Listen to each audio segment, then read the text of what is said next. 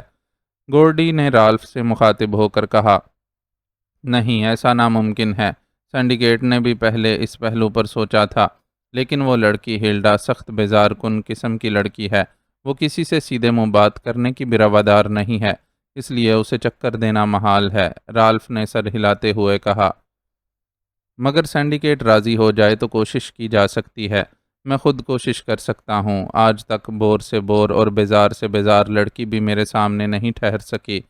مجھے یقین ہے کہ میں ہلڈا کو سیدھا کر لوں گا۔ گورڈی نے مسکراتے ہوئے کہا، یہ ٹھیک ہے کہ تم وہ مین ہنٹر کے نام سے مشہور ہو، لیکن ہلڈا کچھ علیحدہ ہی طبیعت کی لڑکی ہے۔ سنڈیکیٹ نے اس سلسلے میں کوشش کی تھی لیکن کامیابی نہیں ہوئی۔ تم لیمب کو جانتے ہو، عورتوں کو شیشے میں ڈھالنے کے لیے کتنا بڑا فنکار ہے، لیکن اس نے بھی 2 ہی روز میں اپنی ناکامی کا اعلان کر دیا تھا۔ اس کے بعد ہی سنڈیکیٹ نے مس پائی والا منصوبہ تیار کیا تھا۔ رالف نے مسکراتے ہوئے جواب دیا، اگر لیمب ناکام ہو گیا ہے تو پھر تو واقعی یہ لڑکی کٹھن پرابلم ہے۔ بہرحال میں سنڈیکیٹ سے ہٹ کر اپنے طور پر ضرور کوشش کروں گا۔ ایک چیلنج کی صورت میں اگر میں کامیاب ہو گیا تو فائدہ سنڈیکیٹ کو ہی پہنچے گا، اگر ناکام رہا تو آپ کو سنڈیکیٹ کے سامنے شرمندہ نہ ہونا پڑے گا۔ اگر تم بضد ہو تو ٹھیک ہے، تم اپنے طور پر کوشش کر لو، ہمارا گروپ تمہاری پوری امداد کرے گا۔ اور ویسے میں آج رات میٹنگ میں گورنر کے سامنے تمہارا یہ چیلنج بھی رکھوں گا، ہو سکتا ہے وہ مان جائیں۔ رالف نے سر ہلاتے ہوئے کہا، ٹھیک ہے، میں صبح تک ٹھہر جاتا ہوں۔ میں اپنے طور پر سر ہیمنگ کی جاگیر پر جاؤں گا یا سنڈیکیٹ کی طرف سے، بہرحال جاؤں گا ضرور، گورڈی نے کہا اور رالف نے سر ہلا دیا۔ گورڈی کے چہرے پر جو اعتماد موجود تھا، اس سے ظاہر ہو رہا تھا کہ اگر وہ کوشش کرے تو شاید کامیاب ہو جائے، اور پھر رالف نے صبح تک یہ میٹنگ برخاست کر دی اور گورڈی اور راجر اٹھ کر کمرے سے باہر نکلتے چلے گئے۔ سر ہیمنگ کا پرانی وضع کا محل واقعی بے حد شاندار تھا، اور اس محل کو سر ہیمنگ نے اسی قدیم انداز میں ہی سجایا ہوا تھا، اس لیے وہ اس جدید زمانے میں بے حد خوبصورت اور سحر انگیز لگتا تھا۔ سر ہیمنگ نے انہیں پورے محل کی سیر کروائی اور گھومتے پھرتے وہ محل کے شمالی حصے کی طرف بڑھ گئے۔ اس حصے میں پھولوں کی بہت زیادہ بہتات تھی، یوں لگتا تھا جیسے اس حصے کی تزئین و آرائش پر زیادہ توجہ دی جاتی ہو۔ یہ حصہ میری بیٹی ہلڈا کے تصرف میں ہے، وہ تنہائی پسند اور آدم بیزار سی لڑکی ہے، بس ہر وقت مطالعے میں مصروف رہتی ہے۔ سر ہیمنگ نے اس حصے کی طرف بڑھتے ہوئے اپنی لڑکی کے متعلق تفصیل بتاتے ہوئے کہا، لڑکی اور آدم بیزار، یہ کیسے ہو سکتا ہے؟ یہ تو دو متضاد چیزیں ہیں، عمران نے سنجیدہ ہوتے ہوئے کہا۔ وہ ہے ہی متضاد طبیعت کی لڑکی، سخت چڑچڑی۔ میں تو مہمانوں کو اس حصے کی طرف لے بھی نہیں جاتا، کیونکہ وہ اکثر معزز مہمانوں کی بے عزتی کرنے سے بھی نہیں چوکتی۔ سر ہیمنگ نے کہا، نہیں، ہم ضرور ملیں گے، پرنس آف ڈمپ سے زیادہ چڑچڑا کون ہو سکتا ہے؟ عمران نے کہا، اور صفدر اور کیپٹن شکیل ایک دوسرے کی طرف معنی خیز نظروں سے دیکھ کر مسکرا دیے۔ وہ عمران کی نفسیات کو اچھی طرح جانتے تھے۔ عمران کا لہجہ بتا رہا تھا کہ اس نے اسے چیلنج کے طور پر لیا ہے، اور ظاہر ہے اب بیچاری اس لڑکی کی شامت آ گئی، جبکہ تنویر اور جولیا نے صرف برا سا منہ بنانے پر ہی اکتفا کیا تھا۔ تو میں اسے گیسٹ روم میں بلوا لیتا ہوں، اگر ہم اس کے کمرے میں گئے تو وہ ہتھے سے اکھڑ جائے گی۔ سر ہیمنگ نے واپس مڑتے ہوئے کہا، جیسی آپ کی مرضی، عمران نے کہا، اور وہ سب واپس مڑ کر گیسٹ روم میں آ کر بیٹھ گئے۔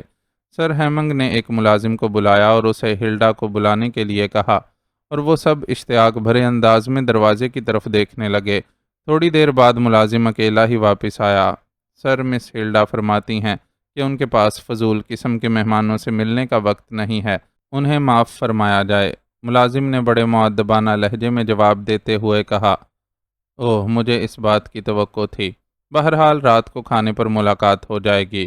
سر ہیمنگ نے خفیف ہوتے ہوئے کہا، ارے نہیں سر ہیمنگ، ایسی کوئی بات نہیں، آپ جا کر انہیں کہیں کہ پرنس آف ڈمپ آپ سے ملاقات کے متمنی ہیں۔ اگر آپ کے پاس یہاں آنے کا وقت نہیں ہے تو وہ خود بنفس نفیس بارگاہ ناز میں حاضری دینے کے لیے تیار ہیں۔ عمران نے ملازم سے مخاطب ہو کر کہا، پرنس آف ڈمپ، بہت بہتر۔ ملازم نے ادب سے سر جھکاتے ہوئے کہا اور پھر مڑ کر دروازے سے باہر نکل گیا۔ وہ نہیں آئے گی، دیکھ لینا، سر ہیمنگ نے جواب دیا۔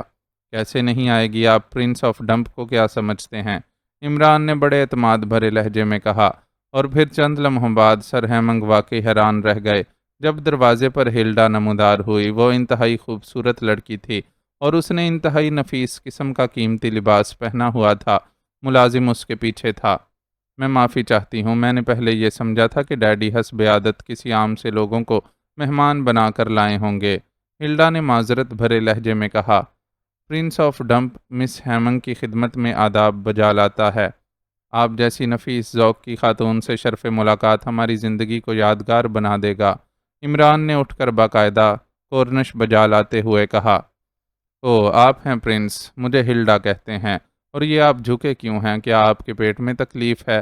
ہلڈا نے بڑے معصوم سے لہجے میں کہا۔ اس کی آنکھوں میں شرارت تھی۔ عمران کے ساتھی اس کی بات سن کر بے اختیار مسکرا دیے۔ ہلڈا واقعی عمران کا جوڑ لگ رہی تھی۔ دراصل مس ہلڈا، میں آپ کے جوتوں پر موجود پالش کی کوالٹی پر غور کر رہا تھا۔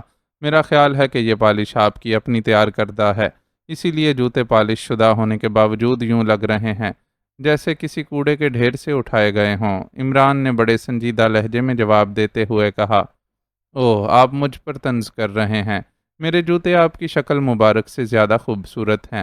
بہرحال مجھے آپ سے مل کر یقیناً خوشی ہوئی، کیونکہ میری خواہش تھی کہ میں کسی مشرقی شہزادے سے ملوں، لیکن معاف کیجیے، آپ میں تو شہزادوں والی تو کوئی بات ہے ہی نہیں، نہ ہی تاج ہے، نہ گلے میں ہیروں کا ہار، نہ ہی باڈی گارڈ، ہلڈا نے مسکرا کر کہا، اور سر ہیمنگ کے ساتھ کرسی پر بیٹھ گئی۔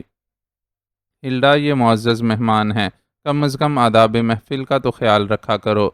سر ہیمنگ نے برا منہ بناتے ہوئے ہلڈا سے مخاطب ہو کر کہا، مس ہلڈا درست کہہ رہی ہیں سر ہیمنگ، ہماری دادی اماں بھی ایسی ہی باتیں کرتی رہتی ہیں، لیکن آپ جانتے ہیں بوڑھے لوگوں کی باتوں پر تو نوجوان کبھی کان نہیں دھرتے، آپ کو بھی ان کی باتوں کا برا نہیں منانا چاہیے، اگلے وقتوں کے ہیں یہ لوگ، انہیں کچھ نہ کہو، عمران نے بڑے سنجیدہ لہجے میں کہا، اور سر ہیمنگ عمران کی بات پر بے اختیار مسکرا دیے۔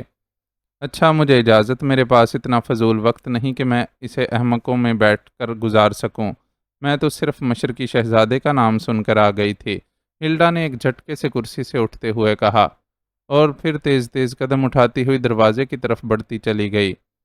اوہو سر ہیمنگ، یہ بیچاری ہلڈا کی ایک ٹانگ چھوٹی ہے، اوہ بیچاری کو روگ لگ گیا، عمران نے بڑے ہمدردانہ لہجے میں سر ہیمنگ سے مخاطب ہو کر کہا، شٹ اپ، تمہیں تمیز ہے بات کرنے کی، نکل جاؤ یہاں سے، ورنہ میں نوکروں سے دھکے دلوا کر باہر پھنکوا دوں گی۔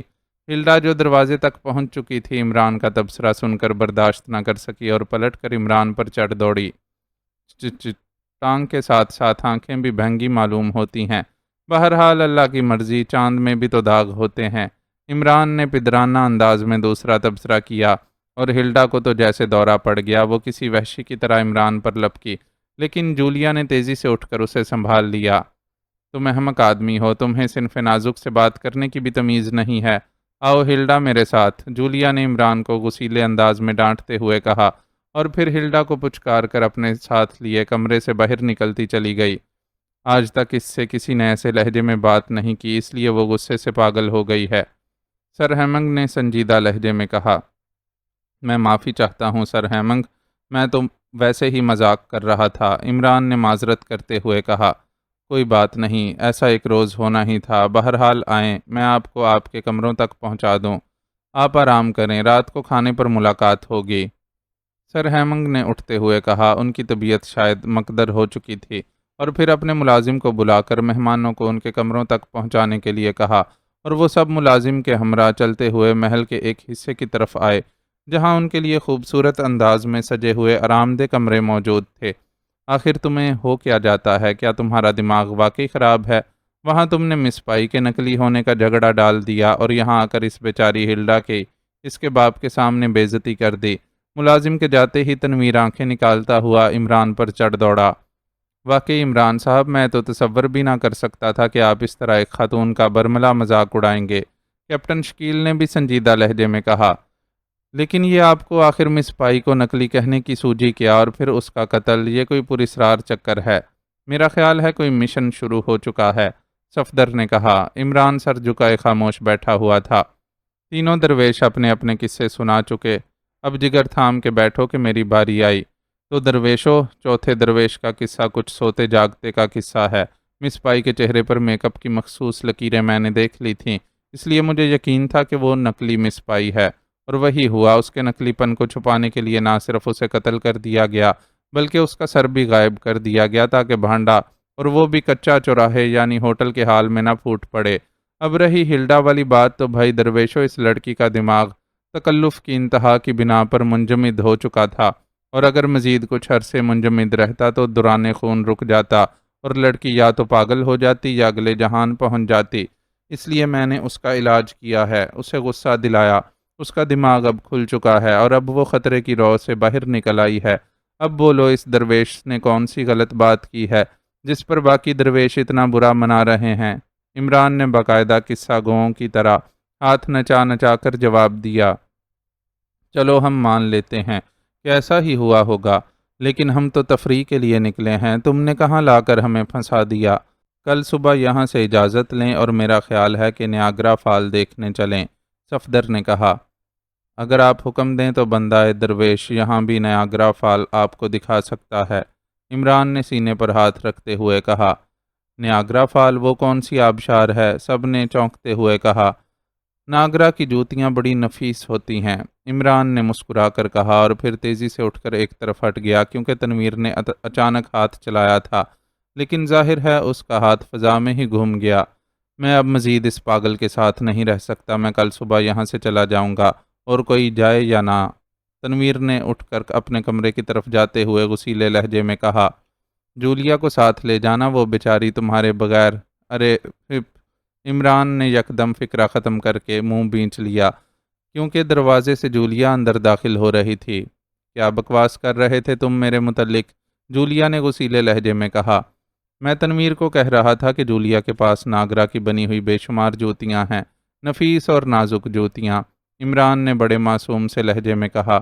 باقی ساتھی اس کی معصومیت پر اور ناگرا کی جوتیوں پر بے اختیار ہنس پڑے۔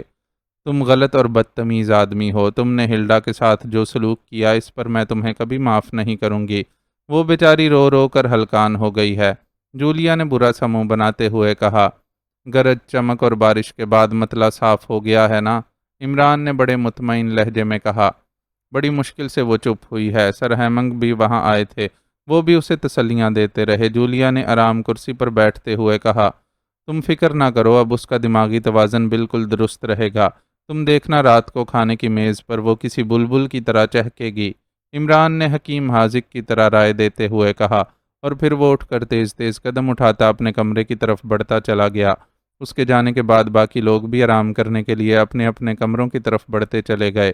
ہلڈا کو عمران کی باتوں پر اتنا غصہ آیا تھا کہ وہ بالکل ہی نہ سنبھل سکی اور غصے میں بفری ہوئی شیرنی کی طرح عمران پر چڑھ دوڑی، لیکن جولیا سے زبردستی واپس اس کے کمرے میں لے آئی تو غصے کی شدت اور انتہا کے باعث وہ جب اور کچھ نہ کہہ سکی تو اس کی آنکھوں سے آنسوؤں کی جھڑیاں لگ گئیں۔ جولیا اسے تسلیاں دیتی رہی اور پھر سر ہیمنگ نے بھی آ کر معذرت کی اور آہستہ آہستہ اس کے دماغ پر چھا جانے والا غصہ ختم ہو گیا اور وہ پرسکون ہو گئی۔ اس نے جولیا کا شکریہ ادا کیا اور جولیا اسے بستر پر لٹا کر واپس چلی گئی۔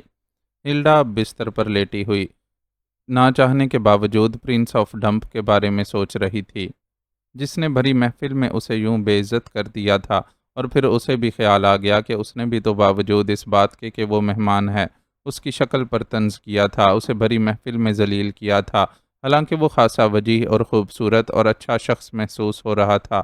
چنانچہ اس نے بھی جوابی کارروائی کے طور پر ایسا کیا۔ ابھی وہ یہی باتیں سوچ رہی تھی کہ اچانک اسے کمرے کی پچھلی کھڑکی پر دستک سنائی دی۔ وہ چونک کر اٹھی تو اس کے منہ سے ہلکی سی چیخ نکل گئی۔ پچھلی کھڑکی میں پرنس ٹانگیں لٹکائے بڑے اطمینان سے بیٹھا ہوا تھا۔ کسی خاتون کی خلوت میں دخل اندازی واقعی آداب کے خلاف ہے، لیکن مجھے یقین تھا کہ اگر میں سامنے کے دروازے سے آتا تو آپ کبھی دروازہ نہ کھولتیں، اس لیے مجبوراً مجھے اس دروازے سے آنا پڑا۔ عمران نے اچھل کر فرش پر کھڑا ہوتے ہوئے کہا۔ مگر آپ ادھر سے آئے کیسے؟ یہ تو نیچے سپاٹ دیوار ہے اور بے پناہ گہرائی ہے، ہلڈا نے پریشان لہجے میں کہا۔ مجھے خوش قسمتی سے اڑنا بھی آتا ہے، ہماری ریاست میں ایک مشہور جادوگر گزرا ہے جسے سامری جادوگر کہتے ہیں، میں اس کا شاگرد ہوں، عمران نے بڑے سنجیدہ لہجے میں کہا۔ سامری جادوگر؟ ارے وہ آپ کی ریاست کا جادوگر ہے، کمال ہے، اس کا نام تو میں بچپن سے قصے کہانیوں میں پڑھتی آئی ہوں، ہلڈا نے چونکتے ہوئے کہا۔ اس کی آنکھوں میں اشتیاق کی جھلکیاں تھیں۔ جی ہاں، وہی قصے کہانیوں والا جادوگر سامری، وہ میرا استاد تھا اور بیچارہ میرے جادو سے ہی مارا گیا، عمران نے بڑے افسوس بھرے لہجے میں کہا۔ آپ کے جادو سے مارا گیا؟ وہ کیسے؟ سامری جادوگر کو تو جادوگروں کا دیوتا سمجھا جاتا ہے، ہلڈا نے حیران ہوتے ہوئے کہا۔ وہ اب سارے آداب وغیرہ بھول کر ایک چھوٹی سی بچی بن گئی تھی۔ ہاں، وہ دیوتا بنا ہوا ہے۔ واقعہ یہ ہوا کہ ایک روز میں نے اسے چیلنج کیا، کیا وہ ایسا جادو جانتا ہے جس سے آدمی مر کر دوبارہ زندہ ہو جائے؟ اس پر وہ کہنے لگا کہ نہیں، ایسا نہیں ہو سکتا، ابھی ایسا کوئی جادو وجود میں نہیں آیا جو واقعی کسی مرے ہوئے شخص کو دوبارہ زندہ کر دے۔ میں نے کہا کہ میں وہ جادو جانتا ہوں۔ اس نے پوچھا وہ کیسے؟ میں نے بتایا کہ میں اس بار مر کر زندہ ہو چکا ہوں، اور اگر وہ چاہے تو میں اسے بھی مار کر زندہ کر سکتا ہوں۔ وہ فوراً ہی مر کر زندہ ہونے پر تیار ہو گیا، کیونکہ اسے یقین تھا کہ اگر ایک بار مر کر وہ دوبارہ زندہ ہو گیا تو اسے موت نہ آئے گی اور اس طرح وہ قیامت تک زندہ رہے گا۔ چنانچہ میں نے اسے وہ جادو بتا دیا، اس نے فوراً تلوار نکال کر اپنی گردن کاٹ لی اور وہ مر گیا، عمران نے بڑے سنجیدہ لہجے میں تفصیل بتاتے ہوئے کہا۔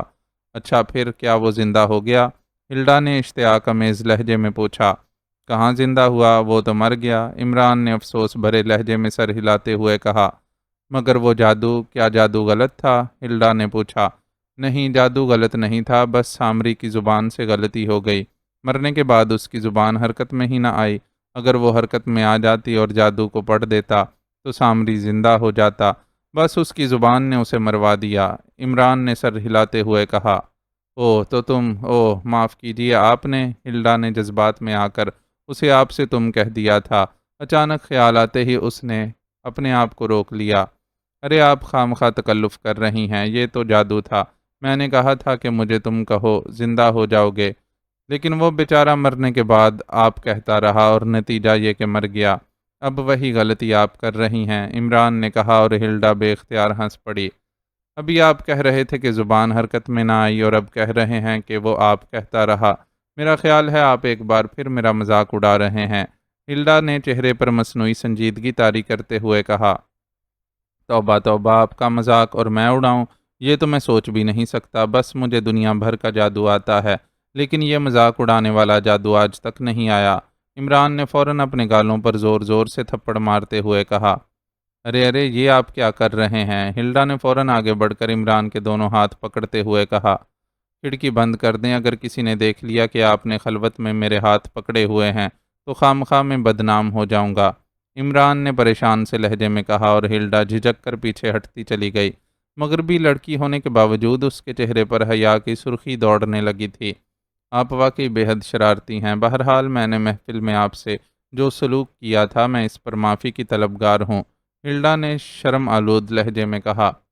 طلبگار؟ ٹھیک ہے، طلب کیجیے، عمران نے بڑے شاہانہ انداز میں کہا۔ کیا طلب کروں؟ ہلڈا نے چونکتے ہوئے کہا۔ معافی، عمران نے سنجیدہ لہجے میں کہا، اور ہلڈا بے اختیار کہا مار کر ہنس پڑی۔ اوکے، اب کھانے کی میز پر ملاقات ہوگی، بائے بائے، عمران نے کہا، اور پھر اس سے پہلے کہ ہلڈا اسے روکتی وہ دروازہ کھول کر تیزی سے باہر نکلتا چلا گیا، اور ہلڈا اس کے جانے کے بعد بھی کافی دیر تک ہنستی رہی۔ وہ اپنے آپ کو کافی ہلکا پھلکا محسوس کر رہی تھی، اسے محسوس ہو رہا تھا جیسے اس کے دل میں مسرت کی پھول جڑیاں سی چھوٹ رہی ہوں۔ وہ سوچ رہی تھی کہ کیا واقعی یہ پرنس جادوگر ہے جس نے اس جیسی چڑچڑی، تنہائی پسند اور آدم بیزار لڑکی کا چند ہی لمحوں میں یہ حال کر دیا تھا، اور اب اسے نہ جانے کیوں کھانے تک کا وقفہ قیامت کا وقفہ معلوم ہو رہا تھا۔ ایک بڑے سے کمرے کے درمیان رکھی ہوئی میز کے گرد 5 قوی ہیکل اور کرخت چہروں والے آدمی بیٹھے ہوئے تھے۔ ان سب کے چہروں پر شیطانیت اور خباثت جیسے ثبت ہو کر رہ گئی تھی، آنکھوں سے مکاری کی جھلکیاں نمایاں تھیں۔ ایک کرسی خالی پڑی ہوئی تھی، وہ سب خاموش بیٹھے ہوئے تھے۔ یہ سب فاراق کے مشہور گنڈے تھے، اور پورے فاراق پر دہشت کی طرح چھائے ہوئے بلڈی سنڈیکیٹ کے گورنرز تھے۔ یہ سنڈیکیٹ 10 سال قبل وجود میں آیا تھا اور قتل و غارت، سمگلنگ، بلیک مارکیٹنگ، جعلی کرنسی، اغوا اور اس قسم کے دوسرے تمام جرائم میں سنڈیکیٹ ملوث رہتا تھا۔ پولیس انٹیلیجنس، حتیٰ کہ اسکاٹ لینڈ یارڈ والے بھی اس سنڈیکیٹ کے سامنے بے بس ہو کر رہ گئے تھے۔ یہی وجہ تھی کہ سب لوگ اسے بلڈی سنڈیکیٹ کے نام سے یاد کرتے تھے۔ سنڈیکیٹ کے تحت پورے ملک میں بے شمار کلب، جوئے خانے، بار چل رہے تھے، جہاں ہر قسم کا جرم کھلے عام ہوتا تھا، اور کسی کو یہ جرت نہ تھی کہ ان کے معمولی سے معمولی کارکن پر بھی ہاتھ ڈال سکے، کیونکہ ان کی طرف انگلی اٹھانے والے کو سر عام ذبح کر دیا جاتا تھا، اس کے بچوں کو زندہ جلا دیا جاتا تھا۔ اس لیے ہر شخص اس سینڈیکیٹ سے اس طرح خوفزدہ رہتا تھا کہ جیسے یہ موت کے ٹھیکیدار ہوں۔ یہ سب آج ایک خصوصی میٹنگ کے لیے اکٹھے ہوئے تھے، اور اس وقت انہیں سینڈیکیٹ کے باس کا انتظار تھا۔ باس میں ہر وہ مکروہ خصوصیت موجود تھی جس کی کسی جرائم پیشہ شخص سے توقع کی جا سکتی ہے۔ اس کے علاوہ شاید وہ دنیا کا سب سے زیادہ ظالم اور سنگ دل آدمی تھا۔ چند لمحوں بعد کمرے کا دروازہ کھلا اور ایک دبلا پتلا خاصا طویل القامت آدمی ڈھیلا ڈھالا سوٹ پہنے اندر داخل ہوا۔ اس کی ناک پر سنہرے فریم والا چشمہ موجود تھا۔ وہ چہرے مہرے سے کسی یونیورسٹی کا پروفیسر لگتا تھا۔ اس کا نام تو فن لے تھا، لیکن سینڈیکیٹ میں یہ ڈیول کے نام سے مشہور تھا۔ اس کا دعویٰ تھا کہ فاراق کے وسیع و عریض ملک میں جہاں بھی کوئی جرم ہوتا تھا اس کے پیچھے فن لے کا ہاتھ ضرور ہوتا تھا۔ ہیلو فرینڈز، مجھے زیادہ دیر تو نہیں ہوئی، فن لے نے کرسی پر بیٹھتے ہوئے کہا۔ نہیں باس، آپ ٹھیک وقت پر آئے ہیں، قریب بیٹھے ہوئے ایک آدمی نے مسکراتے ہوئے کہا۔ تو پھر کارروائی شروع کی جائے۔ رالف، تم رپورٹ دو۔ مجھے معلوم ہوا ہے کہ تمہارے علاقے میں کوئی زبردست گڑبڑ ہوئی ہے، باس نے سامنے بیٹھے ہوئے رالف سے مخاطب ہو کر کہا۔ یس باس، سینڈیکیٹ کے فیصلے کے مطابق میں نے ہوٹل سلور سینڈ والوں سے مس پائی کے خصوصی شو کا معاہدہ کیا، اور لوسیلا کو، جس کا جسم اور قد و قامت مس پائی سے ملتی جلتی تھی اور جس نے بیلے ڈانس کی خصوصی تربیت لی ہوئی تھی، میک اپ کر کے سٹیج پر بھجوا دیا۔ شو بے حد کامیاب رہا اور سینڈیکیٹ کو لاکھوں ڈالر کی آمدنی ہوئی، اور خاص بات یہ کہ سر ہیمنگ بھی توقع کے مطابق وہاں موجود تھے۔ سینڈیکیٹ کا فیصلہ تو یہی تھا کہ چند شو کر کے موٹی رقم حاصل کی جائے اور مس پائی کی شادی سر ہیمنگ سے کرا دی جائے، اور پھر اس شادی کے معاوضے میں سر ہیمنگ کی جاگیر میں واقع سونے کی کان کے حقوق ملکیت حاصل کر لیے جائیں۔ یہ تمام مشن بالکل درست طور پر سر انجام پا جاتا، لیکن شو کے خاتمے پر وہاں حال میں موجود ایک ایشیائی نوجوان جو اپنے آپ کو کسی ہمالیائی ریاست ڈمپ کا پرنس کہتا تھا، کاؤنٹر پر آ کر زور زور سے چیخنے لگا کہ شو نکلی مس پائی کا کیا گیا ہے۔ پہلے تو اس پرنس کو جھٹلایا گیا، لیکن پھر سر ہیمنگ درمیان میں کود پڑے۔ سر ہیمنگ کی دلچسپی آپ جانتے ہی ہیں۔ اب صورتحال یہ ہو گئی تھی کہ سر ہیمنگ کے سامنے اگر نکلی مس پائی کی کلی کھل جاتی تو نہ صرف یہ کہ تمام مشن ختم ہو جاتا بلکہ ہوٹل کی بھی اینٹ سے اینٹ بجا دیتے۔ سینڈیکیٹ کی شہرت کو بھی زبردست دھچکا لگتا، اس لیے فوری طور پر مس پائی کے قتل کا فیصلہ کیا گیا۔ وہاں سے مس پائی کا فوری اغوا چونکہ ناممکن تھا، اس لیے اسے قتل کر کے اس کی گردن غائب کر دی گئی، اس لیے وقتی طور پر معاملہ دب گیا۔ سر ہیمنگ اس نوجوان کو اس کے ساتھیوں سمیت اپنے جاگیر پر لے گئے۔ وہ شاید مس پائی کے قتل کے متعلق مزید تسلی کرنا چاہتے ہوں گے۔ مکروہ صورت رالف نے تفصیل بتاتے ہوئے کہا، اس کا مطلب ہے سینڈیکیٹ کا منصوبہ بری طرح ناکام ہو گیا، اب مس پائی والا کھیل دوبارہ نہیں کھیلا جا سکتا۔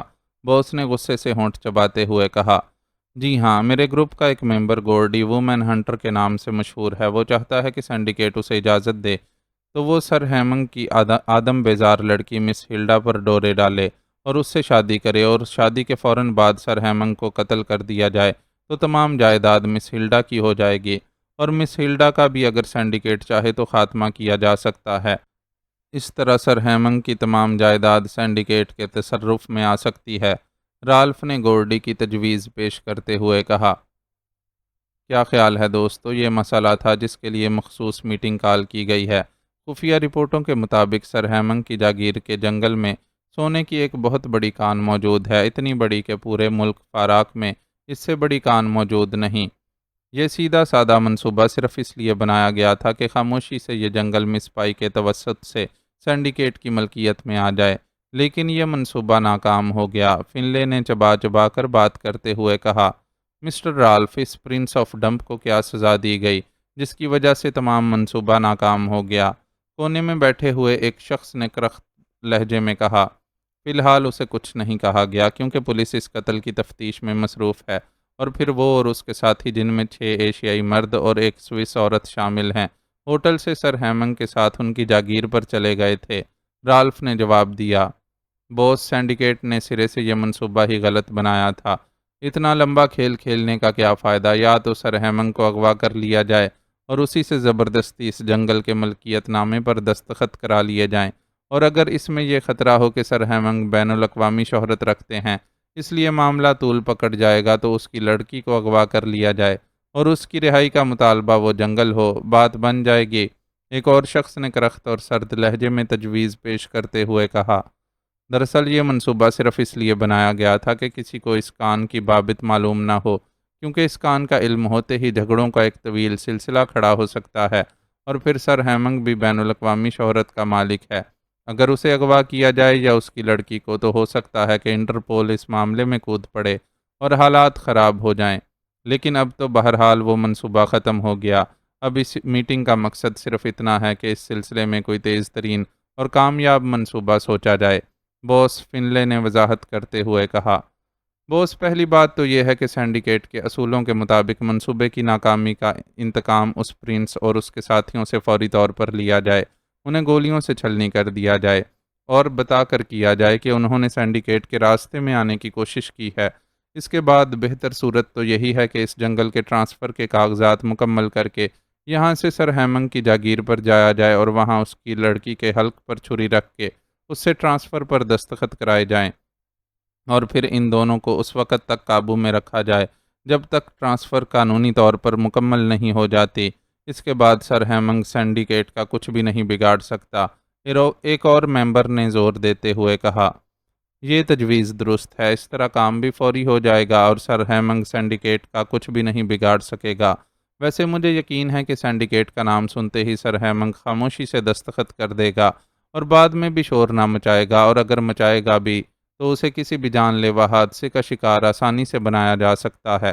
ایک دوسرے ممبر نے تائید کرتے ہوئے کہا، یہ درست ہے، بجائے اس کے کہ اس کی لڑکی کو باقاعدہ اغوا کر کے اس سے مطالبہ کیا جائے، وہیں تمام کام مکمل کر لیا جائے، اور وہ پرنس اور اس کے ساتھی بھی وہیں موجود ہیں، سارے کام ایک ہی وقت میں مکمل ہو سکتے ہیں۔ دو تین اور ممبر نے بھی تائید کرتے ہوئے کہا، اور پھر جب سب ممبرز نے متفقہ طور پر اس تجویز کی تائید کر دی تو باس نے باقاعدہ طور پر تجویز کی منظوری کا اعلان کر دیا۔ اب مسئلہ یہ ہے کہ سارے کام کون سر انجام دے گا؟ باس نے کہا، باس، سر ہیمنگ کی جاگیر میرے علاقے میں ہے، اس لیے سنڈیکیٹ کے اصول کے مطابق یہ کام میں سر انجام دوں گا۔ ایک ممبر نے کہا، باس، چونکہ پہلا منصوبہ میرے علاقے میں ناکام ہوا ہے اور یہ میرے علاقے کی شہرت پر دھبا ہے، اس لیے میرا حق ہے کہ میں ہی اسے سر انجام دوں۔ رالف نے کہا، باس، میرا خیال ہے اس کام کے لیے ایک خصوصی ٹیم مقرر کی جائے۔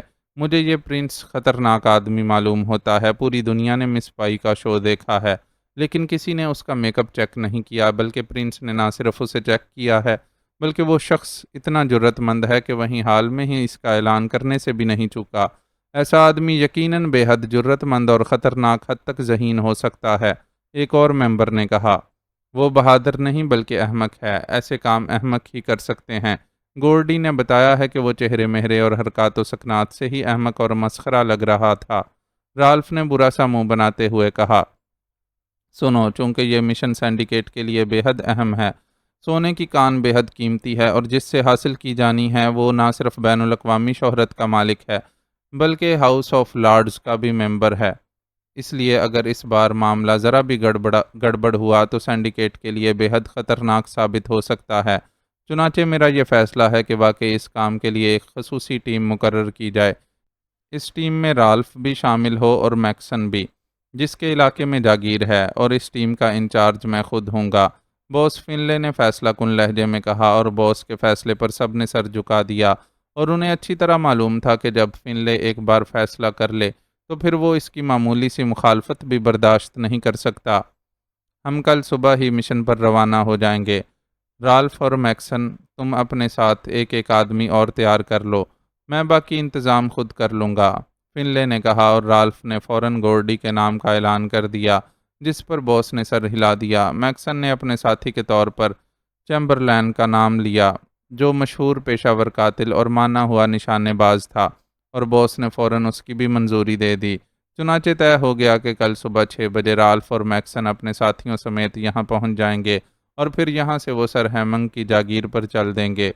مگر باس، وہ ٹرانسفر کے کاغذات، ایک ممبر نے باس کو یاد دلاتے ہوئے کہا، اس کی فکر نہ کرو، میں وہ راتوں رات تیار کرا لوں گا، وہ کوئی مسئلہ نہیں ہے، باس نے کرسی سے اٹھتے ہوئے کہا، اور اس کے اٹھتے ہی سب ممبر اٹھ کھڑے ہوئے، اور اس طرح سینڈیکیٹ کی یہ مخصوص میٹنگ برخاست ہو گئی۔ رات کے کھانے پر سر ہیمنگ بے حد اداس بیٹھے ہوئے تھے۔ ہلڈا ابھی تک کھانے کے لیے نہ آئی تھی، اور سر ہیمنگ کو معلوم تھا کہ اول تو وہ آنے سے انکار کر دے گی، اور اگر آئی بھی تو ایک بار پھر بدمزگی پیدا ہوگی۔ سر ہیمنگ کو اپنی بیٹی سے بے پناہ محبت تھی، لیکن وہ ایک وعدے دار آدمی تھے، جن مہمانوں کو وہ دعوت دے کر ساتھ لائے تھے اب نہ ہی ان سے سخت بات کہہ سکتے تھے اور نہ ہی انہیں واپس جانے کے لیے کہہ سکتے تھے۔ حالانکہ جب سے انہوں نے ہلڈا کو روتے دیکھا تھا، ان کا جی چاہ رہا تھا کہ وہ پرنس کو جوتے مار مار کر محل سے نکال دیں، لیکن وہ اپنے آپ پر جبر کر گئے، کیونکہ اس طرح ان کی خاندانی روایات کو شدید دھچکا پہنچتا اور وہ پورے فاراق میں بری طرح بدنام ہو کر رہ جاتے۔ ابھی وہ بیٹھے یہی سوچ رہے تھے کہ کمرے میں ہلڈا داخل ہوئی۔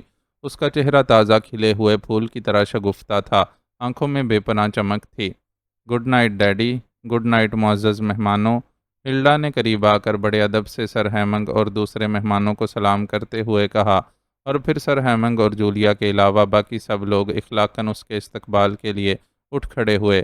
عمران ابھی تک نہیں پہنچا تھا، ملازم نے اطلاع دی تھی کہ وہ اپنے کمرے میں نہیں ہے۔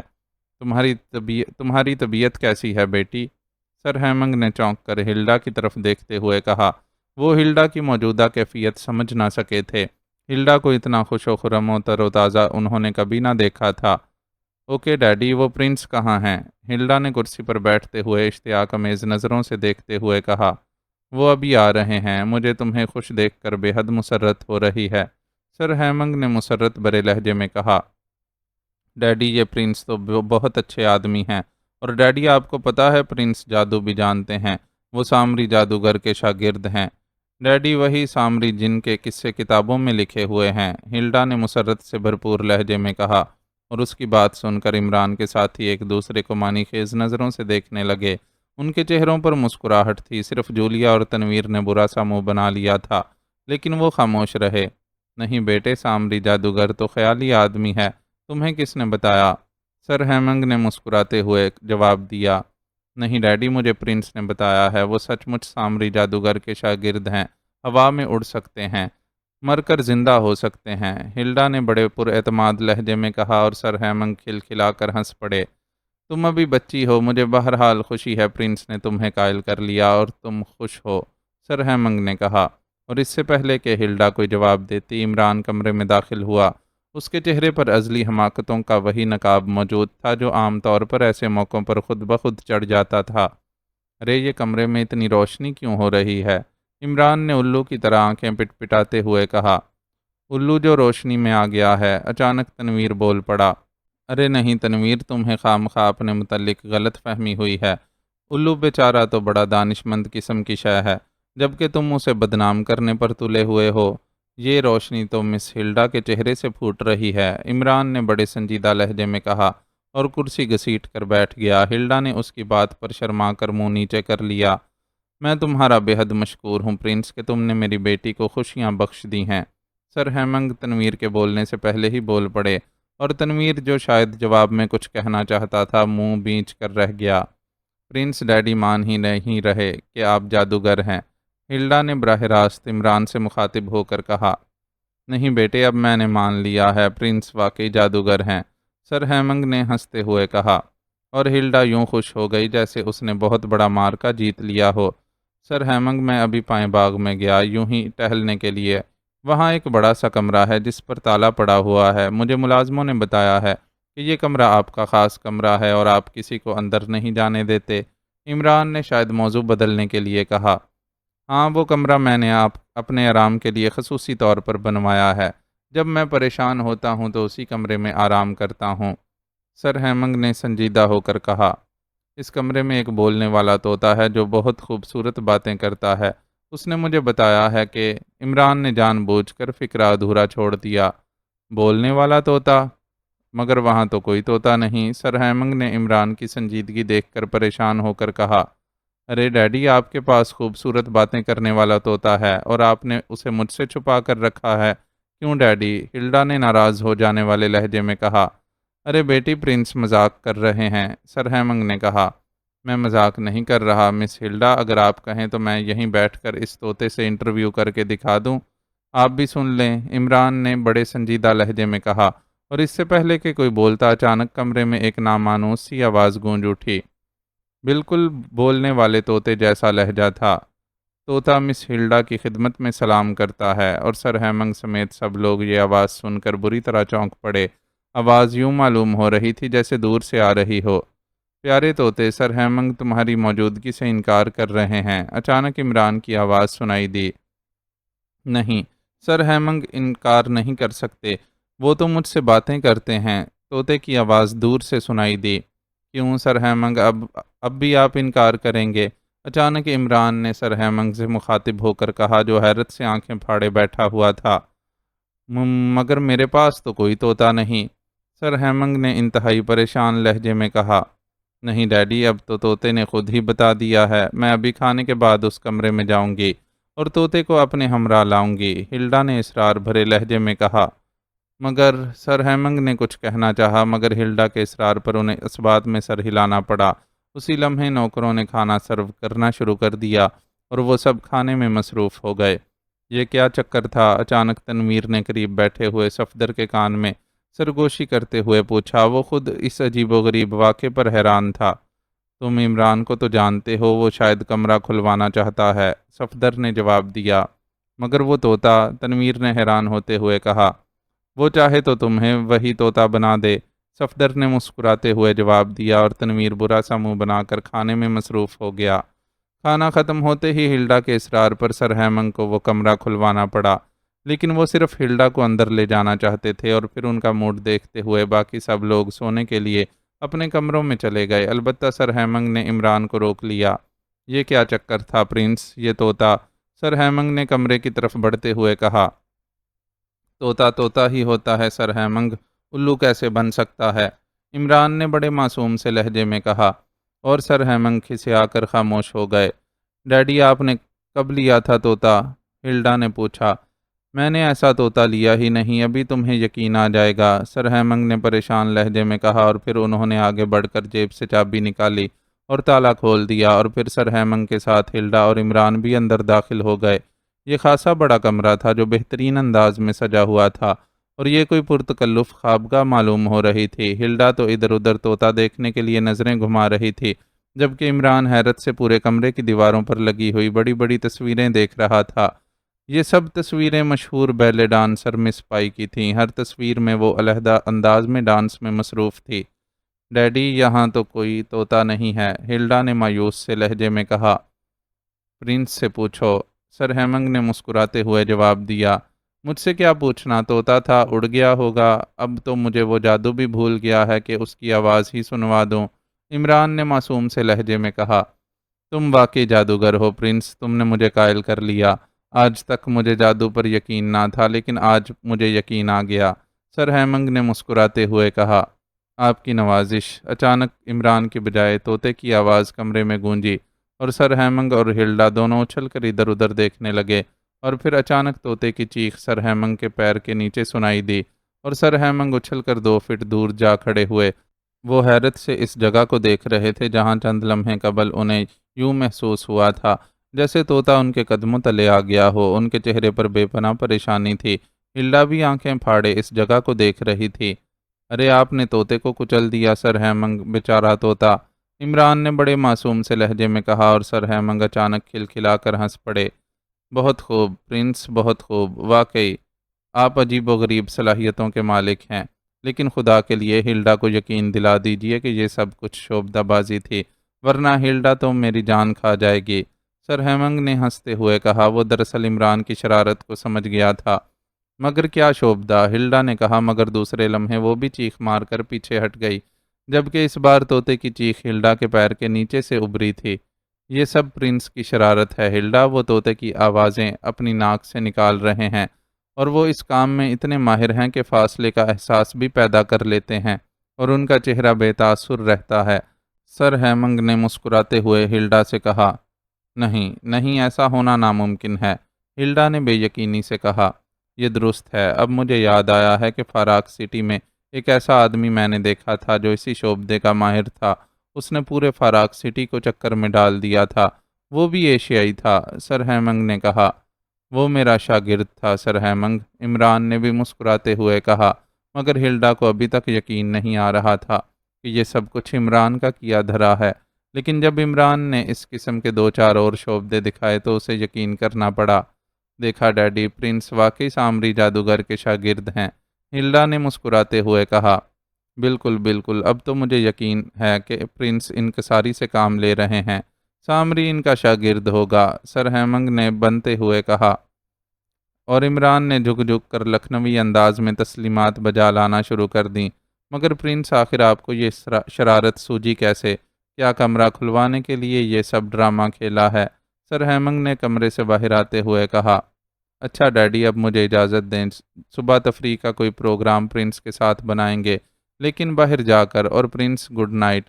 کمرے سے باہر آتے ہی ہلڈا نے مسکراتے ہوئے کہا، اور وہ تیز تیز قدم اٹھاتی اپنے حصے کی طرف بڑھتی چلی گئی۔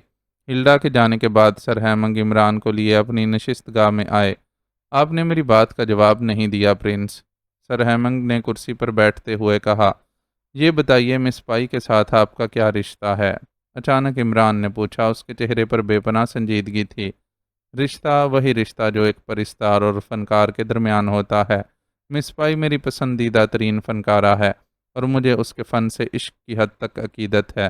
یہ کمرہ میں نے بنوایا اسی لیے ہے، اس میں آپ نے دیکھا ہوگا کہ میں نے مس پائی کی تصاویر لگا رکھی ہیں۔ میں جب ذہنی طور پر پریشان ہوتا ہوں تو میں اس کمرے میں چلا جاتا ہوں، اور پھر میں مس پائی کے بیلے ڈانس کی فلمیں چلا کر اس کے عظیم فن میں ڈوب جاتا ہوں۔ مگر پرنس، کیا یہ سچ ہے کہ مس پائی آپ کے چھوٹے بھائی کی بیوی ہے؟ سر ہیمنگ نے سنجیدہ ہو کر جواب دیتے ہوئے کہا، میرے چھوٹے بھائی کی بیوی؟ ارے نہیں، میرا تو کوئی چھوٹا بھائی نہیں ہے، وہ تو میں نے مینیجر کو یقین دلانے کے لیے یوں ہی کہہ دیا تھا، عمران نے کہا۔ سر ہیمنگ نے ایک طویل سانس لیتے ہوئے ہنکارا بھرا، ان کے چہرے پر اطمینان کے تاثرات ابھر آئے اور عمران معنی خیز انداز میں مسکرا دیا۔ لیکن آپ کو کیسے یقین تھا کہ ہوٹل میں ڈانس کرنے والی مس پائی نہیں ہے؟ کیا آپ نے اصلی مس پائی کو دیکھا ہے؟ سر ہیمنگ نے کچھ سوچتے ہوئے پوچھا۔ نہیں، میں نے زندگی میں پہلی بار مس پائی کا نام سنا ہے۔ البتہ میں نے مس پائی کے چہرے پر میک اپ کی مخصوص لکیریں دیکھ لی تھیں۔ گو مس پائی کا میک اپ انتہائی مہارت سے کیا گیا تھا، لیکن میک اپ کے فن میں مجھے بھی کچھ تھوڑی سی شدھ بدھ حاصل ہے۔ عمران نے سر ہلاتے ہوئے کہا، اوہ، صرف شک کی بنا پر آپ نے اتنا بڑا رسک لے لیا، حالانکہ آپ جانتے ہیں کہ لوگوں کے جذبات مس پائی کے بارے میں کتنے شدید ہیں، اور آپ کا شک اگر غلط نکلتا تو لوگ آپ کی شرائع عام پر بوٹیاں اڑا دینے سے بھی نہیں چوکتے۔ سر ہیمنگ نے حیرت بھرے لہجے میں کہا، میری بات چھوڑیں، یہ بتائیں کہ آپ نے مس پائی کا ڈانس دیکھا ہے؟ کیا آپ کو اس پر شک نہ گزرا تھا؟ عمران نے پوچھا۔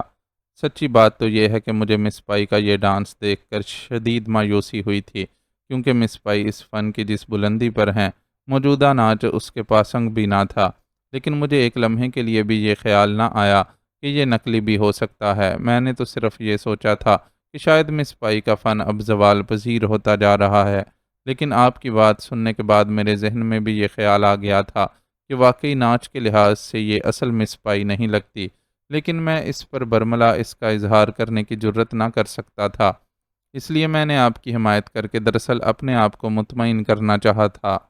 سر ہیمنگ نے جواب دیا، اور آپ ہمیں یہاں لے آئے اس لیے تھے تاکہ ہم سے اصلی مس پائی کا پتہ معلوم کر سکیں، کیونکہ ظاہر ہے جو اتنے دعوے سے مس پائی کے نقلی ہونے کا اعلان کر سکتا ہے، وہ یقیناً اصلی مس پائی کو بھی جانتا ہوگا۔ عمران نے وضاحت کرتے ہوئے کہا، میں شرمندہ ہوں پرنس، واقعی آپ کو دعوت دیتے وقت میرے ذہن میں یہی خیال آیا تھا۔ سر ہیمنگ نے ندامت بھرے لہجے میں جواب دیتے ہوئے کہا، مگر یہ بات میری سمجھ میں نہیں آئی کہ آخر نقلی مس پائی کو قتل کیوں کیا گیا؟ اسے وہاں سے ہٹایا بھی جا سکتا تھا، یا پھر میرے احتجاج کو اہمیت بھی نہ دی جا سکتی تھی۔ عمران نے کہا، اس کی وجہ میں جانتا ہوں، مس پائی کے ناچ کے فن کے بارے میں مجھے اتھارٹی سمجھا جاتا ہے، میں نے اس کے فن پر اخبارات میں بہت کچھ لکھا ہے، اور میں آپ سے یہ بات بھی نہیں چھپانا چاہتا کہ 1 سال قبل جبکہ مس پائی کا فن عروج پر تھا تو میں نے اس سے شادی کی بات چیت بھی کر لی تھی، لیکن پھر وہ اچانک غائب ہو گئی۔ میں نے اپنے طور پر اس کی گمشدگی کی تحقیق کرائی تو پتہ چلا کہ بلڈی سینڈیکیٹ والوں کا اس میں ہاتھ ہے۔ ان کا نام سنتے ہی میں خاموش ہو گیا، کیونکہ ان لوگوں کو چھیڑنا اپنی زندگی اور عزت کے خاتمے کو دعوت دینا ہوتا۔ سر ہیمنگ نے جواب دیا، بلڈی سینڈیکیٹ؟ یہ کس بلا کا نام ہے؟ عمران نے آنکھیں پھاڑتے ہوئے کہا، یہ واقعی ایک بلا ہے، طوفان ہے، اور اس کے پنجے موت کی طرح پورے فاراق کو جکڑے ہوئے ہیں۔ یہ مجرموں کا ایک سینڈیکیٹ ہے جو ہر قسم کے غلط اور خطرناک ترین جرائم میں ملوث رہتا ہے، اور نہ صرف یہ جرائم کرتا ہے بلکہ انتہائی کینہ پرور بھی ہے۔ اس کے راستے میں اگر کوئی شخص انگلی بھی کھڑی کرنے کی جرت کرے تو دوسرے روز اسے سرعام ذبح کر دیا جاتا ہے۔ فاراق کی پولیس، اعلیٰ حکام، انٹیلیجنس، حتیٰ کہ اسکاٹ لینڈ یارڈ والے بھی اسے چھیڑنے کی جرت نہیں کرتے۔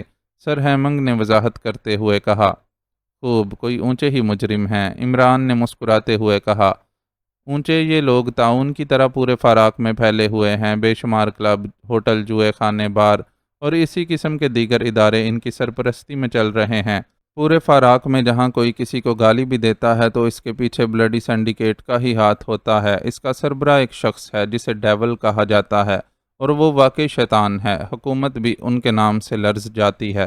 سر ہیمنگ نے تفصیل بتاتے ہوئے کہا، اگر مس پائی کی گمشدگی میں سینڈیکیٹ کا ہاتھ تھا تو پھر اب نقلی مس پائی کیسے منظر عام پر آ گئی؟ ظاہر ہے یہ سینڈیکیٹ کے لیے ایک چیلنج ہے۔ عمران نے کہا، میں نے اس شو کا اعلان ہوتے ہی اس بات کی تصدیق کی تھی، اور مجھے پتہ بھی اس سے لگ گیا کہ جس ہوٹل میں شو ہونا تھا اس کا مالک ہی میں ہوں۔ گو بظاہر میرا اس سے براہ راست تعلق نہیں ہے، یہی وجہ تھی کہ جب میں نے مداخلت کی تو مینیجر کو میری بات ماننا پڑی۔ مجھے معلوم ہوا تھا کہ ہوٹل کی انتظامیہ کے ساتھ مس پائی کے اس شو کا معاہدہ بھی سینڈیکیٹ نے کیا ہے، اور یہ بات بھی یقینی ہے کہ نقلی مس پائی کو قتل بھی سنڈیکیٹ نے کیا ہوگا، اور یہ بات بھی بتا دوں کہ چونکہ یہ سب کچھ تمہاری وجہ سے ہوا ہے، اس لیے تم جلد یا بدیر ان کے انتقام کا نشانہ بھی بنو گے۔ اس لیے میرا مشورہ یہی ہے کہ تم جتنا جلد ممکن ہو سکو یہ ملک چھوڑ دو۔ سر ہیمنگ نے کہا۔ سر ہیمنگ، اگر مس پائی کا قتل میری وجہ سے ہوا ہے اور سنڈیکیٹ نے کیا ہے تو پھر یہ بات لکھ لیجئے کہ سنڈیکیٹ کے برے دن آ گئے۔ Prince of dump Hare challenge کا مقابلہ کر سکتا ہے۔ عمران نے سنجیدہ ہوتے ہوئے کہا۔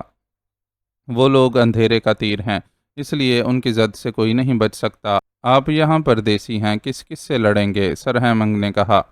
خیر، جو ہوگا دیکھا جائے گا، ہم تو یہاں صرف تفریح کرنے آئے ہیں۔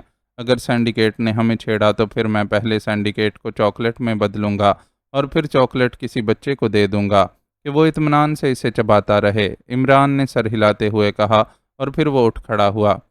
اچھا سر ہیمنگ، آپ اب آرام فرمائیں اور مجھے اجازت دیجیے، کافی رات ہو گئی ہے، عمران نے کہا، اور سر ہیمنگ بھی جواب میں اٹھ کھڑے ہوئے، اور عمران تیزی سے مڑ کر بڑے بڑے قدم اٹھاتا نشست گاہ سے باہر نکلتا چلا گیا۔ سیاہ رنگ کی لمبی سی کار خاصی تیز رفتاری سے سڑک پر اڑتی چلی جا رہی تھی۔ کار کے پیچھے 2 اسٹیشن ویگنیں تھیں، ان سب میں سینڈیکیٹ کے افراد سوار تھے۔ کار میں سینڈیکیٹ کا سربراہ جے فنلے، رالف، اس کا ساتھی گورڈی، میکسن اور اس کا ساتھی چیمبرلین، 5 افراد سوار تھے۔ اسٹیئرنگ چیمبرلین کے ہاتھ میں تھا اور ساتھ والی سیٹ پر جے فنلے بیٹھا ہوا تھا۔ پچھلی 2 اسٹیشن ویگنوں میں 10 افراد سوار تھے۔ یہ سب سینڈیکیٹ کے آزمودہ کار اور ہوشیار ممبر تھے جو قتل و غارت میں اپنا ثانی نہ رکھتے تھے۔ اسٹیشن ویگنوں میں خاصا جدید اسلحہ موجود تھا۔ سر ہیمنگ کا محل خاصا بڑا ہے اور ہمیں وہاں ایسے طریقے سے حملہ کرنا ہے کہ کوئی شخص بچ کر باہر نہ نکل سکے۔ جے فنلے نے قریب بیٹھے میکسن سے مخاطب ہو کر کہا، میں نے پروگرام مرتب کر لیا ہے۔ سب سے پہلے ہم ٹیلی فون کی لائنیں کاٹیں گے اور پھر ہم 5 افراد اندر داخل ہوں گے، جبکہ باقی ساتھی محل کے باہر پہرا دیں گے۔ وہاں اندر ایک ملازم کسی زمانے میں میرے گروپ سے منسلک تھا، وہ اب بھی ہمارا ساتھ دے گا اور ہم اس کی رہنمائی میں سب کو ایک کمرے میں اکٹھا کر لیں گے۔ میکسن نے جواب دیا، ٹھیک ہے، تمام کام ہوشیاری سے ہونا چاہیے۔ فنلے نے مطمئن انداز میں سر ہلاتے ہوئے کہا، آپ فکر نہ کریں، ایسے کاموں میں مجھے خصوصی مہارت حاصل ہے۔ میکسن نے جواب دیا، باس، اس پرنس سے انتقام لینے کی آزادی مجھے ہونی چاہیے کیونکہ اس کی وجہ سے میرا گروپ ناکام ہوا ہے۔ پچھلی نشست پر بیٹھا ہوا رالف بول پڑا، ہاں بالکل، پرنس اور اس کے ساتھی تمہارا شکار ہوں گے، باقی انتظامات میکسن کرے گا، میں تو بس سر ہیمنگ سے فائل پر دستخط کراؤں گا۔ فنلے نے جواب دیا، اور باس، مس ہلڈا کو آپ میرے حوالے کر دیجئے، رالف کے ساتھ بیٹھے ہوئے گورڈی نے کہا۔ ہاں، لیکن تم نے اسے اس وقت تک کچھ نہیں کہنا جب تک سر ہیمنگ دستخط نہ کر دے اور قانونی کارروائی مکمل نہ ہو جائے۔ میں نے وکیلوں سے بات کی ہے، قانونی کارروائی مکمل ہونے کے لیے 2 روز کا وقفہ ضروری ہے، اس لیے ہمیں 2 روز تک نہ صرف وہاں رہنا ہوگا بلکہ ان کی مکمل نگرانی کرنی ہوگی کہ سر ہیمنگ کسی بھی طرح بیرونی دنیا کو کارروائی مکمل ہونے سے پہلے کوئی اطلاع نہ دے سکے۔ جے فنلے نے کہا، ٹھیک ہے، ایسا ہی ہوگا۔ رالف نے کہا، میرا وہاں کیا کام ہوگا باس؟ اسٹیئرنگ پر بیٹھے ہوئے چیمبرلین نے کہا، جو اب تک خاموش بیٹھا ہوا تھا۔ کوئی بھی کام ہو سکتا ہے، جے فنلے نے مسکراتے ہوئے کہا، مجھے گورڈی نے بتایا ہے کہ پرنس کے ساتھیوں میں ایک نوجوان اور خوبصورت سوئس لڑکی بھی شامل ہے، اگر آپ اجازت دیں تو میں اس کی ذمہ داری اٹھا لوں۔ چیمبرلین نے مسکراتے ہوئے کہا، مجھے معلوم ہے چیمبرلین، سوئس لڑکیاں تمہاری شروع سے ہی کمزوری رہی ہیں، تم ایک شرط پر یہ ذمہ داری اٹھا سکتے ہو کہ وہ عورت ہمارے لیے کوئی پریشانی نہ پیدا کر سکے۔ جے فنلے نے ہنستے ہوئے کہا، ارے نہیں باس، وہ بیچاری میری ذمہ داری میں آنے کے بعد اس قابل ہی نہ رہے گی کہ بستر سے نیچے اتر سکے۔ پریشانی کیسی؟ چیمبرلین نے کہا، اور کار میں موجود تمام افراد بے اختیار ہنس پڑے۔ پھر ٹھیک ہے، اسے یوں سمجھو، سرکاری طور پر تمہاری تحویل میں دے دیا گیا۔ جے فنلے نے ہنستے ہوئے کہا، بہت بہت شکریہ باس، آپ کا یہ فیاضانہ احسان میں کبھی فراموش نہ کر سکوں گا۔ چیمبرلین نے مسکراتے ہوئے کہا، اور جے فنلے ایک بار پھر ہنس پڑا۔ وہ بے حد خوش تھا کیونکہ اب اسے یقین تھا کہ 2 روز بعد سونے کی وہ بڑی اور قیمتی کان اس کی ملکیت ہوگی۔ ظاہر ہے وہ سینڈیکیٹ کا سربراہ تھا اور سینڈیکیٹ کو کیا معلوم کہ کتنا سونا نکلتا ہے اور کتنا بکتا ہے۔ ظاہر ہے آدھے سے زیادہ رقم اس کے پرائیویٹ اکاؤنٹ میں یقیناً منتقل ہوتی رہے گی اور پھر وہ دنیا کے امیر ترین خوش بخت انسانوں کی صف میں آ جائے گا۔ اس نے فیصلہ کر لیا تھا کہ اس کان کے حصول کے بعد وہ سنڈیکیٹ کو ایک ملک میں محدود رکھنے کی بجائے پوری دنیا میں پھیلائے گا، اور اس طرح ایک روز پوری دنیا کا عمل اقتدار اس کے ہاتھوں میں آ جائے گا۔ یہی خواب دیکھتا ہوا وہ دل ہی دل میں خوش ہو رہا تھا، اور کار تیز رفتاری سے دوڑتی ہوئی سر ہیمنگ کی جاگیر کی طرف بڑھتی چلی جا رہی تھی۔ بوس، ہمیں ایسے وقت وہاں پہنچنا چاہیے جب وہ سب لوگ اکٹھے ناشتہ کر رہے ہوں، تاکہ انہیں اکٹھا کرنے میں وقت نہ ضائع ہو۔